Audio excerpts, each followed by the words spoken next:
લોકોએ લગાવી છે। જે ડેટા બહાર આવ્યો છે તે મુજબ આપ જુઓ કે 45 કરોડ લોકો, જી હા, કુલ 45 કરોડ લોકોએ અત્યાર સુધી આસ્થાની ડૂબકી લગાવી છે અને રોજે રોજ આ આંકડો વધી રહ્યો છે કારણ કે કરોડોની સંખ્યામાં લોકો જઈ રહ્યા છે। 14મી જાન્યુઆરી 3.5 કરોડ લોકો, આ પણ એક રેકોર્ડ છે।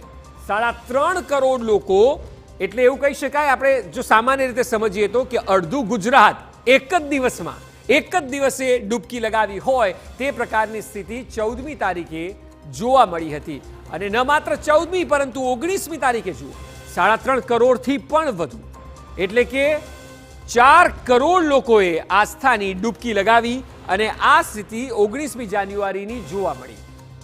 અને અત્યારે આવતીકાલનો જે દિવસ છે તે વધારે લોકોની ડૂબકી લાગશે તેવું ચોક્કસ લાગી રહ્યું છે। 30મી જાન્યુઆરીએ પણ આપ જોશો તો 2 કરોડ લોકો એક સાથે જ્યારે 24 કલાકની અંદર આસ્થાની ડૂબકી લગાવે એટલે ત્યાં ભીડ પણ મોટી માત્રામાં છે અને એટલે સુરક્ષા વ્યવસ્થાને સઘન કરવામાં આવી છે। 30મી જાન્યુઆરીના ડેટા મુજબ 2 કરોડ લોકોએ આસ્થાની ડૂબકી એક દિવસની અંદર લગાવી હતી। ત્યારબાદ 3 ફેબ્રુઆરીએ જુઓ લગભગ 2.5 કરોડને આસપાસ કહી શકાય, 2 કરોડ 33 લાખ લોકો 24 કલાકની અંદર આસ્થાની ડૂબકી લગાવી અને પોતે આ ડૂબકીનો લાહવો લીધો। 1 કરોડોના ડેટા છે, એક પણ દિવસ એવો નથી કે જ્યાં લાખોમાં આવ્યા હોય લોકો, કરોડોની જ વાત છે। અને 3 ફેબ્રુઆરીનો દિવસ કે જ્યાં 2 કરોડ 33 લાખ લોકો એક સાથે જોવા મળ્યા હતા। આવતીકાલે જ્યારે પૂનમ છે ત્યારે આ રેકોર્ડ તમામ બ્રેક થઈ શકે તેવી શક્યતા છે।